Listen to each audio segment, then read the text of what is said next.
প্রিয় দর্শক, আসসালামু আলাইকুম। নতুন আরেকটি ভিডিওতে আপনাদের সকলকে স্বাগত জানাচ্ছি। আমি নাজমুস সাকিব। প্রিয় দর্শক, সাবেক ডিবি প্রধান হারুন বাংলাদেশের সংখ্যাগরিষ্ঠ মানুষের কাছে তিনি একটি ঘৃণিত নাম। এই মানুষটি বর্তমানে পলাতক, অথচ তাকে নিয়ে জনমনে এখনো আগ্রহের কোনো কমতি নেই। সকলেই জানতে চায় হারুন কোথায় আছে, কি করছে, ছাত্র গণ আন্দোলন দমাতে হারুন কি ধরনের ভূমিকা রেখেছিল, হাসিনার পলায়নের পর হারুন কোথায় আশ্রয় নিয়েছিল, হারুন সেই স্থানেই এখনো আছে কিনা, যখন দেশব্যাপী ডাকাতি চলছিল সরকার পতনের পরপরই তখন হারুন কোথায় ছিল, হাসিনার সরকার পলায়নের পর হারুন কোথায় লুকিয়ে ছিল বা আত্মগোপনে ছিল, ইত্যাদি নানা প্রশ্ন, নানা জিজ্ঞাসা মানুষের মনে। প্রিয় দর্শক, আমার কাছে আজ দুটি এক্সক্লুসিভ অডিও এসেছে যেখানে এ প্রশ্নগুলোর উত্তর কিছুটা হলেও পাওয়া গিয়েছে। হারুন ব্যবসায়ী সাকিব আহমেদের অত্যন্ত ঘনিষ্ঠ একজন মানুষ ছিল, যেটা হয়তো আপনারা ইতিমধ্যেই জেনে গিয়েছেন, কারণ এই সাকিবের সাথে হারুনের একটি কনভারসেশনের অডিও আমি ইতিমধ্যেই ফাঁস করেছিলাম। আপনারা জানেন যে এই সাকিব আহমেদের সাথেই কিন্তু একটা পর্যায়ে হারুনের চরম বৈরী সম্পর্ক হয় এবং হারুন সাকিবকে মিথ্যা অভিযোগে আটকও করেছিল। অথচ হাসিনার পলায়নের পর এই সাকিবকেই হারুন ফোন করে নিজের দুরবস্থার কথা এবং শঙ্কার কথা অকপটে জানিয়েছিল। প্রথমেই চলুন সরকার পতনের পর হারুন সাকিবকে নিজের অবস্থান বা সে কোথায় আত্মগোপনে আছে সে প্রসঙ্গে কি বলেছিল এবং দেশব্যাপী সে সময় যে ডাকাতির একটা ঘটনা ঘটছিল সেটা হারুনকে কতটা উদ্বিগ্ন করেছিল এবং সাকিব হারুন প্রসঙ্গে গোয়েন্দা সংস্থার থেকে কি ধরনের প্রশ্নের সম্মুখীন হয়েছিল সে সংক্রান্ত একটি অডিও শুনে নেওয়া যাক। তবে অডিওটি প্লে করার আগে আমি কিছু কথা বলতে চাই।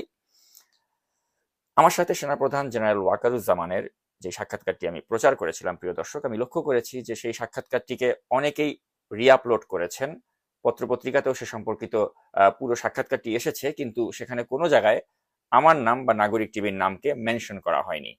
তো এই যে একটা হীনমন্যতা অনেকের মাঝে আমি দেখছি, এটা আসলে খুবই দুঃখজনক। তো আমি বলতে চাই অত্যন্ত বিনয়ের সাথে যে যারা এখন থেকে আমার কন্টেন্ট বা ম্যাটেরিয়াল ব্যবহার করবেন তারা নিদেন পক্ষে সৌজন্যে নাগরিক টিভি বা সৌজন্যে নাজমুস সাকিব এগুলো যেন উল্লেখ করেন, এবং এগুলো যদি উল্লেখ না করেন তাহলে কিন্তু আমি কপিরাইটে স্ট্রাইক দিতে বাধ্য হব। তাই বিনীত অনুরোধ থাকবে আপনারা আমার কন্টেন্ট ব্যবহারের সময় নাজমুস সাকিব এবং নাগরিক টিভি সৌজন্যে এগুলি অবশ্যই লিখবেন। এবং এখন আমি যে অডিওটি প্লে করছি এটা আমি বলে রাখছি, যেটা যদি আপনারা নাজমুস সাকিব বা নাগরিক টিভি সৌজন্যে এগুলো যদি ব্যবহার না করেন তাহলে কিন্তু আমি কপিরাইট স্ট্রাইক দিতে বাধ্য হব। তো চলুন শুনে নেওয়া যাক হারুনের সাথে সাকিব আহমেদের সেই অডিওটি। না, আমি তো তোমার ওই যে বাসায় ছিলাম, উত্তর বাসায় ছিলাম। আজকে হালি বেরিয়ে আসছি, যে চিন্তা করলাম যে মানুষ ডাকাতি যেহেতু হচ্ছে, তোরা ডাকাতি ও সিলাই গিয়ে আমরা একটা বিয়ে মারলো, শর্ট করলো, বুঝলে না? এখন তো এখন তো কোনো ইয়ে নাই, এখন হলো সব ইয়ে হয়ে গেছে, টাকা টাকা তো কোনো মানুষ না। আমার এখানে আল্লাহর রহমতে সব আছে, আমি দেশে যাবো কেন? পরে আমার কাছে আপনি সব জানেন, হারুনের সব জানেন, এইগুলো এসে আমাদেরকে বলতে হবে। আমি কইছি ভাই শুনেন, আপনাকে এত চুলকানি থাকলে আপনারা খুঁজে বাইর করেন, আমার এত আমি এর কিছুই জানি না। না, আপনি এর লগে ঘুরছেন, আপনি এখন পোল্টি মারতে কেন? আপনারা তো এ শেষ করে দিছে, তাহলে আপনি কেন এগুলা ইয়ে করতেছেন? তো প্রিয় দর্শক, আপনারা শুনে নিলেন সেই অডিওটি। এ পর্যায়ে ব্যবসায়ী সাকিব আহমেদ কে, হারুনের সাথেই বা তার সম্পর্ক কি ছিল সে সম্পর্কে আমি মনে করি আপনাদেরকে কিছু তথ্য দেওয়া প্রয়োজন। তো এই সাকিব আহমেদ হারুন যখন তেজগাঁয়ের ডিসি ছিলেন সে সময় তার সাথে তিনি পরিচিত হন একটি অনাকাঙ্ক্ষিত ঘটনার মাধ্যমে। অনাকাঙ্ক্ষিত ঘটনাটি ছিল ভিপি নুরুল হক নূরকে কেন্দ্র করে, অর্থাৎ নূরের গাড়ির সাথে একটি অ্যাক্সিডেন্ট ঘটেছিল 2020 সালে। আমি নিশ্চিত আপনাদের হয়তো অনেকেরই এই ঘটনাটি মনে আছে। তো নূর ভেবেছিলেন যেটি পরিকল্পিতভাবেই তাকে গাড়ি চাপা দিয়ে একটি হত্যার প্রচেষ্টা ছিল, যদিও সাকিব আহমেদ দাবি করেন যে তার গাড়ি থেকে নূরের গাড়িতে যে ধাক্কাটি লেগেছিল এটি আসলে একটি অ্যাক্সিডেন্ট। তো এই যে ভিপি নুরুল হক নূর তিনি যে একটা অভিযোগ দিলেন যে তাকে একটি গাড়ি থেকে ভাবে ধাক্কা দেওয়া হয়েছিল হত্যা করার উদ্দেশ্যে, এই বিষয়টি নিয়েই তখন পরবর্তীতে ডিবি হারুনের কাছে যখন নূর অভিযোগ করলেন তখনই কিন্তু এই সাকিব আহমেদ একটি বিপদে পড়ে গেলেন, কারণ এখানে তার গাড়ি থেকে এটি করা হয়েছিল। তো সাকিব তখন ডিবি হারুনকে তিনি বুঝিয়েছিলেন যে ভাই এখানে আমার আসলে কোনো দায় নেই এবং এটি একটি অ্যাক্সিডেন্ট। তো তখনই ডিবি হারুন এই সুযোগটাকে কাজে লাগান এবং তিনি দেখতে পারেন যে ব্যবসায়ী হিসেবে সাকিব আহমেদ তার সাথে অনেকেরই জানাশোনা রয়েছে, যেহেতু তিনি একটি গাড়ির ব্যবসা করেন। তো হারুন দেখলো যে এই লোকটার সাথে যদি সখ্যতা গড়ে তোলা যায় তাহলে এই লোকটার সার্কেলে অন্য যেসব ব্যবসায়ী রয়েছে তাদেরকেও ডেকে এনে সাকিবের মাধ্যমে তাদের থেকে চাঁদা কালেক্ট করা সম্ভব হবে। তো এই কারণেই সাকিবকে অনেকটা বাধ্য করেই হারুন তার একটা যে ক্রাইম সিন্ডিকেট রয়েছে সেই ক্রাইম সিন্ডিকেটে ঢুকিয়ে ফেলে। সাকিবের সাথে তার একটা ভালো সখ্যতা হয় এবং এই সাকিবকে দিয়েই সাকিবের সার্কেলের যেসব ব্যবসায়ী রয়েছে তাদের থেকে নানা সময় নানাভাবে কিন্তু টাকা কালেক্ট করতেন এই হারুন, যে কারণে সাকিবকে কিন্তু অনেকেই পরবর্তীতে অপবাদ দিয়েছিল যে তিনি হারুনের সহচর বা হারুনের সহযোগী বা হারুনের ক্যাশিয়ার। যদিও সাকিবের সাথে যখন আমার কথা হয়েছে তিনি বলেছেন যে এগুলো সম্পূর্ণ ভিত্তিহীন ভুয়া মিথ্যা অভিযোগ। তিনি কখনোই হারুনের ক্যাশিয়ার হিসেবে কাজ করেননি এবং হারুন তাকে একমাত্র বিপদে ফেলে, অর্থাৎ ওই নূরুল হক নূরকে কেন্দ্র করে যে ঘটনাটা ঘটেছিল সেটাকে ক্যাশ করেই কিন্তু সাকিবকে বাধ্য করেছিল বিভিন্ন ব্যবসায়ীদের কাছ থেকে টাকা নিতে হারুনের পক্ষ থেকে। এবং এটার জন্য সাকিব নিজেও এখন বিব্রত বোধ করেন যে এভাবে হারুনের ট্র্যাপে তাকে পড়তে হয়েছিল। তো যাক, তো এই সাকিবের কাছেই পরবর্তীতে দেখা গেল যে হারুন তিনি কনফেস করলেন নানা কিছু, অর্থাৎ হাসিনা যখন পলায়ন করলো তিনি অনেক মানে ভিতরের কথা যেগুলো তিনি আসলে অন্য কারোর সাথে হয়তো শেয়ার করতেন না সেগুলোই কিন্তু এই সাকিবের কাছে তিনি শেয়ার করলেন এবং তিনি ক্ষোভ প্রকাশ করলেন যে আওয়ামী লীগ সরকার তাদের কারণেই তাকে এ ধরনের বিপদে পড়তে হয়েছে। তিনি ক্ষোভ প্রকাশ করলেন গোয়েন্দা সংস্থার উপর এবং তিনি এটাও দাবি করলেন যে ছাত্র সমন্বয়ক যাদেরকে ডিবি অফিসে এনে জোর করে জবানবন্দি আদায় করার জন্য পুরো দায়টা হারুনের উপর পড়েছিল। হারুন বলার চেষ্টা করেছেন যে এই দায় তার নয়। তো দায়টা তাহলে কার? হারুন কি বলেছেন সাকিবকে, চলুন এ পর্যায়ে শুনে নেওয়া যাক এ ব্যাপারে বিস্তারিত অডিওতে। এই যে 5 জন সমন্বয়ক আমি আমার কাছে গেছিলাম, এটা কি আমি নিছি ভাই? কিন্তু একটা কথা কই, সবাই বলতেছে যে এটা আমনি আজকে দেশের পরিস্থিতির জন্য আমনি দেয়, এটা জানেন? এই যে এই সমন্বয়ক গুলার রাত ধরলে নাকি এত গ্যাঞ্জাম হইতো না, এটা আওয়ামী লীগের লোকজন বলতো। সমন্বয়কে আমি এই কথাটা ক্লিয়ার করবো, এই সমন্বয়কে তো হারুন ধরে নাই। সমন্বয়কে ঊর্ধ্বতন কর্তৃপক্ষের নির্দেশে হারুনের কাছে হস্তান্তর করা হয়েছে, এটা তুমি লেখো এতে। এটা 5 জন সমন্বয়ককে যে আমনার জন্য এই দেশের অবস্থা দেয়। হ্যাঁ, আমি কি করলাম? ওই যে আমনার জন্য এই দেশে আজকে সমন্বয়করা এই যে আমি না ধরলে এগুলা করতো না তাই বলতেছে। আরে গাদা, এই সমন্বয়ককে তো আমি ধরার সমন্বয়ককে আমি ধরলাম, ধরার পরে কি এনে কমিশনার, আইজি, সচিব, সরকার, প্রধানমন্ত্রী ছিল না? তা তো ছিল, সবাই তো জানতো না? জানতো তো অবশ্যই। তাহলে এই কথাটা আমাকে বলতেছো কেন? আমি বলতেছি, প্রধান বলতেছে। না না, তুমি গ্যারান্টি লিখে দিও এই সমন্বয়ককে, মানে স্বরাষ্ট্রমন্ত্রী, লেখা এগুলি স্বরাষ্ট্রমন্ত্রী, সচিব, আইজি, এসবি চিফ সহ অন্যান্যরা, এবার লিখে দিও অন্যান্যরা সম্মিলিত সিদ্ধান্ত ক্রমে তাদেরকে ডিবির কাছে হস্তান্তর করা হয়েছে সেফটির জন্য। শোনো, আমি হারুন যদি একবার চট দিতাম তো ডিবির হারুন আমাদেরকে পিটাইছে।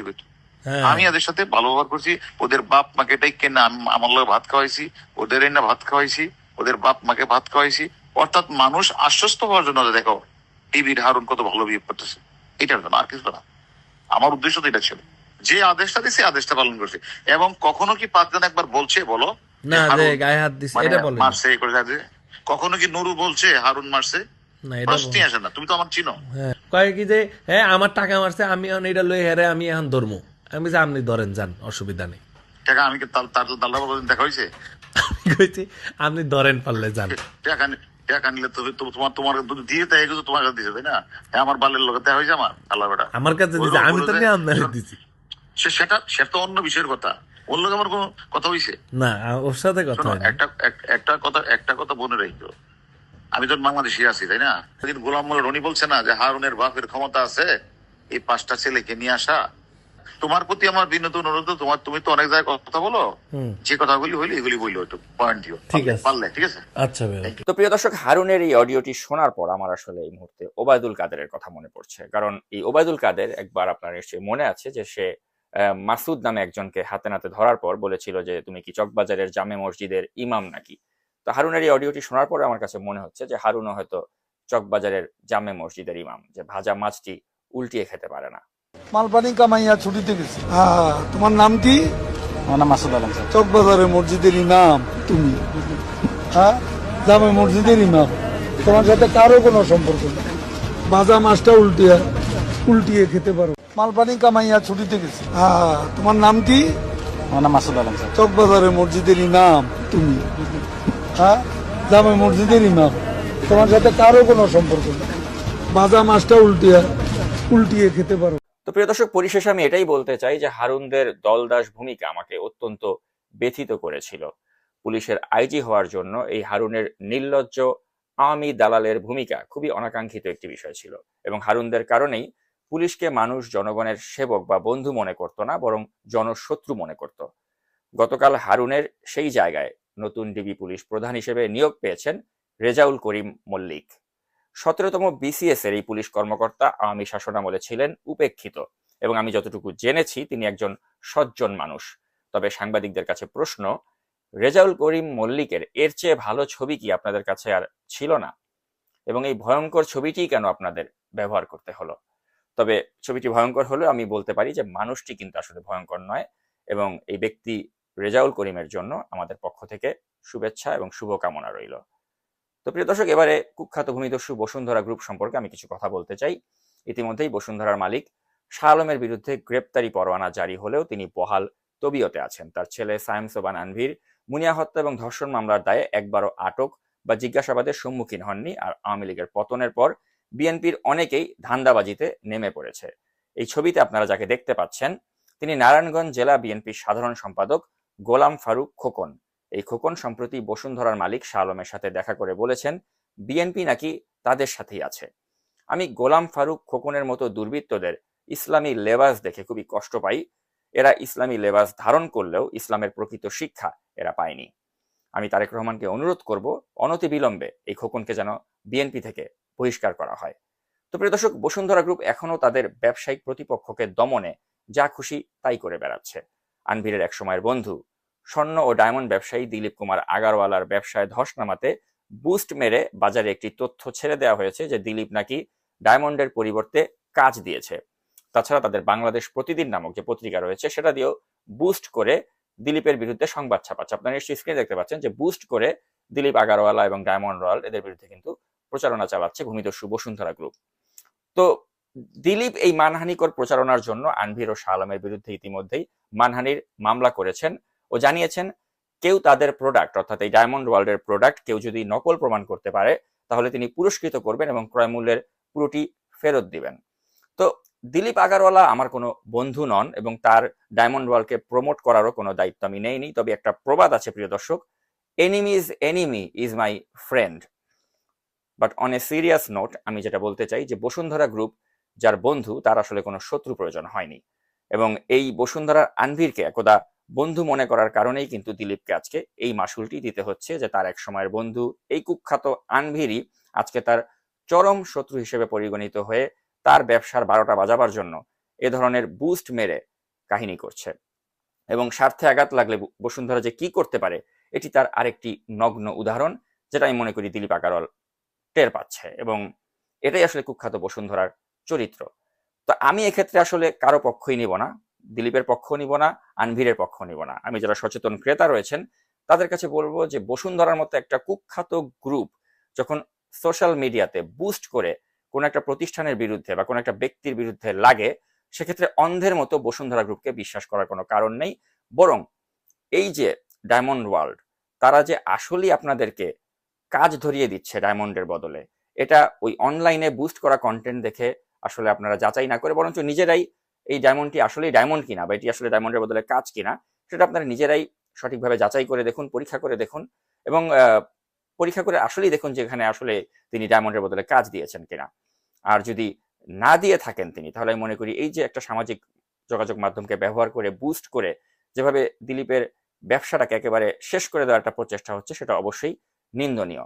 আবার আমি এটাও বলে রাখি, যদি সত্যিকার অর্থেই প্রমাণ হয় তদন্ত সাপেক্ষে যে দিলীপ কুমার আগারওয়ালা আসলেই তিনি ডায়মন্ডের পরিবর্তে কাজ দিয়েছেন, তাহলে সেক্ষেত্রে আমি দিলীপ আগারওয়ালার আমি শাস্তি দাবি করি। তবে আমি দিলীপ আগারওয়ালাকে অ্যাপ্রিসিয়েট করি যে তিনি চ্যালেঞ্জ ছুড়ে দিয়েছেন এবং তিনি বলেছেন যে ক্রয় মূল্যের পুরোটাই তিনি ফেরত দেবেন যদি কেউ প্রমাণ করতে পারে যে তিনি নকল প্রোডাক্ট বিক্রি করেছেন। তো এখন তাদের এই ব্যবসায়িক দ্বন্দ্ব আমি মনে করি যে আমরা যারা সাধারণ জনগণ রয়েছি তারা পপকর্ন হাতে নিয়ে উপভোগ করতে পারি, এবং আমরা দেখতে চাই যে এই লড়াইয়ে শেষমেশ কে জেতে বা কে হারে। তবে আমার প্রত্যাশা থাকবে, আমি ব্যক্তি নাজমুস সাকিব, আমার প্রত্যাশা থাকবে ভূমিদস্যু আনভীর নিপাত যাক, বসুন্ধরা গ্রুপ রাষ্ট্রত্বকরণ করা হোক, এবং এটাই আমার প্রত্যাশা। আর আমি যারা অন্তর্বর্তী সরকারের দায়িত্বে রয়েছেন তাদেরকে বলবো যে তারা যেন অনতিবিলম্বে এই যে শাহ আলমের বিরুদ্ধে যে গ্রেপ্তারি পরোয়ানা জারি হয়েছে এটা যেন তারা বাস্তবায়ন করে, এবং কুখ্যাত ভূমিদস্যু বসুন্ধরা তাদের যে নানাবিধ কূটচাল আমরা দেখছি এর অবসান হওয়াটা অত্যন্ত জরুরি।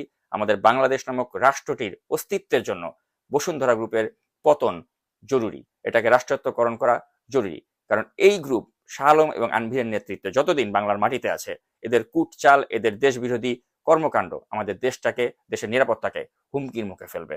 তাই মনে করি বারবার প্রতিটি ভিডিওতে আমি যে যথাযথ কর্তৃপক্ষের দৃষ্টি আকর্ষণ করে এই কথাগুলো বলছি, তারা হয়তো আমার কথাটিকে আমলে নেবেন এবং যেটা করার সেটিই করবেন। প্রিয় দর্শক, এই প্রত্যাশায় আজকের ভিডিও এখনকার মতো আমি শেষ করছি। এতক্ষণ সাথে থাকার জন্য অসংখ্য ধন্যবাদ। আল্লাহ হাফেজ।